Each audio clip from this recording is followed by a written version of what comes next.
সকালবেলায় ঘুম থেকে উঠে ব্রেকফাস্টের আগে অলমোস্ট 1 লিটার জল তো খাওয়াই হয়ে যায় বিভিন্ন রকমের জিনিসপত্র ভিজিয়ে। তো তারপর আমার ব্রেকফাস্ট, আর ব্রেকফাস্টে দুটো জিনিস আমার সব থেকে ফেভারিট, অ্যাভোকাডো টোস্ট আর চিড়ের পোলাও।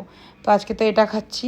আর মা আজকে অনেক কিছুই রান্না করেছিল, বাট ডিমটা খাওয়ার সময় তখন মনে হলো তোমাদের সাথে শেয়ার করা হয়নি। প্রি ওয়ার্কআউটে তো আমি ব্ল্যাক কফি আর বানানাই নিই, তো ওটা খেয়ে আজকে সুন্দরভাবে একটা লেগ ওয়ার্কআউট খেয়েছি। মোটামুটি আমার পায়ের অবস্থা প্রচণ্ডই খারাপ। তো মোটামুটিতে সকাল থেকে আমার অলমোস্ট 3টে ডিম খাওয়া হয়ে গেছে।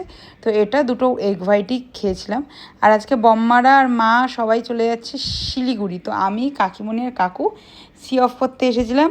আর বাবার দুটো জিনিস খুব ইচ্ছা ছিল, এই শ্যামলী স্লিপার ক্লাসটা আর বন্দে ভারত। আগের বার যখন দার্জিলিং গেলো তখন বন্দে ভারতে গেছে, এবার শিলিগুড়ি বিয়ের ইনভিটেশনে যাচ্ছে।